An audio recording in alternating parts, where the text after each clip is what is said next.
Georgetown professor, university law professor, says he's a free man after resigning from the university this week.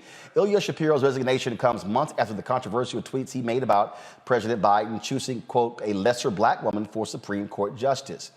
He said, quote, because Biden said he's only considered black women for SCOTUS, this nominee will always have the asterisk attached, fitting that the court takes up affirmative action next term. Objectively, best pick for Biden is Sri Srivatsan, who is, give me 1 second, who is solid, Prague, and very smart, even has identity politics benefit of being first Asian, parentheses, Indian American, but alas, doesn't fit into latest intersectionality hierarchy, so we'll get lesser black woman. Thanks heaven for small favors.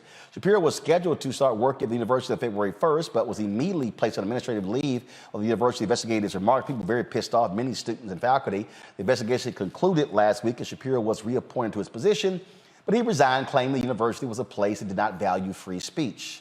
Now, the university responded, saying Georgetown urges members of our community to engage in robust and respectful dialogue. Our speech and expression policy promotes free and open inquiry, deliberation, and debate, and does not prohibit speech based on the person presenting ideas or the content of those ideas, even when those ideas may be difficult, controversial, or objectionable. Now, here's what's interesting. Shapiro, y'all, did announce the next day he was taking a job at the Manhattan Institute. Who works at the Manhattan Institute? Oh, Christopher Rufo, the one who's been leading the charge against critical race theory, and also Heather McDonald, that white nationalist white woman who's always talking about policing and blaming everything on black people. This ain't no shot where he ended up here, Greg. And John McWhorter used to work for, I wonder if he's still over there. He's still there, John McWhorter, he's still there. Oh, yeah. But you know what's interesting, Roland? I'm not torn about this. I mean, you know, I have friends on the faculty at Georgetown Law, but it's difficult because this guy has a platform. He wrote op-eds about this in the Wall Street Journal.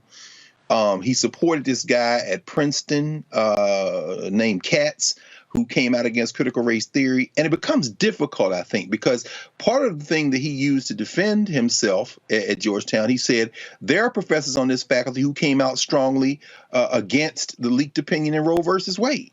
And he evoked a professor, I think, in the School of Foreign Relations or Foreign Service at Georgetown and said, you didn't do anything to her. I think what drove this more than anything else was student complaints. So we have to be, I think, careful because we live in a society where, yes, this might be very satisfying in this specific instance, but you know how many black women and men on faculties around this country have been assaulted, claiming that they are outlandish, and I think, you know, I have to sit back and think about this for a minute because I think it was the student complaints that really kind of pushed Georgetown to act as quickly as it did. And the reality, Larry, you're on faculty there. We're living in a world where students ain't taking the same shit they did before. The students are not like, shut up, be quiet, they're the faculty. No, there are students who are saying, I'm sorry, I don't want to be taught by a racist. So something similar happened at a UCF professor who was tweeting a bunch of nonsense and eventually was fired from UCF. Unfortunately, he was recently reinstated.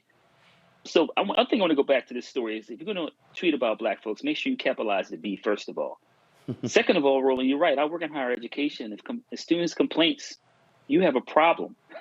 And so he found out quickly.